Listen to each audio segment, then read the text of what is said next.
Why they call Kevin Harvick the closer, Adam, right? He knows how to seal the deal. A win is on the line. It comes down to who wants it more. Harvick, always the man to beat. After Sunday's thrilling finish, we bring you Kevin's top 5 betting. Regan Smith now overdrive, 30 seconds on the clock. We debate some hot topics in NASCAR. Bring the good stuff. AJ, the stare down. Oh, my goodness. It's like UFC 196 back in action. Okay, question number 1, guys. Of the 4 organizations, 4 different teams that have won this season, who is the strongest right now?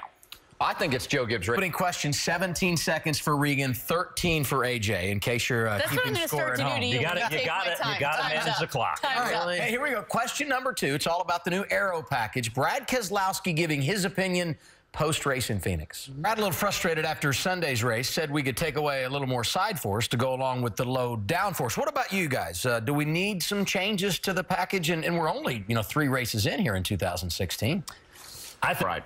How do drivers work with our one of our former Cup champions? That is the topic. For question number 3 in Overdrive, 30 seconds on the clock, please. I love this question. Perhaps my favorite Overdrive question of all time. You look at Carl and Kevin and how they raced to the finish. I wonder this. Are you drivers intimidated by Kevin Harvick? On the way, coming for AJ Allmendinger, the newest toy he'd like to play with under red flag conditions. Good synopsis, though. I like that. I mean, I felt like I really nailed that segment. It only took 3 times. Only 1 page for AJ Allmendinger with the new digital dash. How many pages do you have currently on yours? I've got 4. I only use 1 because I'm not smart enough to figure out the one that I have barely as it is right now. So I'm trying to keep it as simple as possible. How different do you have yours set up versus AJ's? It was funny to look at AJ's dash, and I know we all kind of AJ's. The biggest difference that I have, I've shrunk the tack right here down just a little bit. I've moved these all down just a little bit lower so that I can have bigger lights for pit road, brighter, bigger lights, and added a couple lights to each end of the tack for me. It seems like so far a lot of the drivers are liking it. How tough is it to kind of get adjusted now a few races into the year? I mean, I think for drivers, it wasn't years before we had the digital dash. I think the biggest deal is really for the teams, trying to figure out all the electronics that go with the digital dash, everything else, what can go wrong more than anything. So having them so far. And we're just scratching the surface. This is the first year the digital dash has been implemented. There's so many more games like Angry Birds, NASCAR, and the teams can adjust to.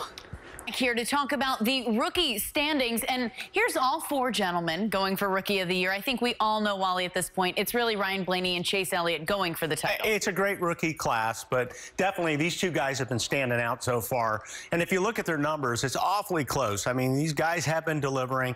Chase had a little problem at Las Vegas, or I think his numbers have, match what Ryan's doing. But they're both doing a great job, and they've started off the season so well. I wouldn't be surprised to see one, if not both of them, win a race before the year's over. Here's what's interesting. Of all the talent they have, they've never raced at Auto Club Speedway before. Ryan, in any series, how difficult is that going to be? They don't expect any problem. If their cars unload good, they're going to be up to speed within 4 or 5 laps. And Chase Elliott making his first Cup start at Auto Club Speedway. They're both in great talent. But I think Ryan Blaney is surprising some people. First time Wood Brothers have gone full-time since 2000. He's not surprising me because even at the start of the year, I mean, I know a lot of focus was on Chase, but I thought Ryan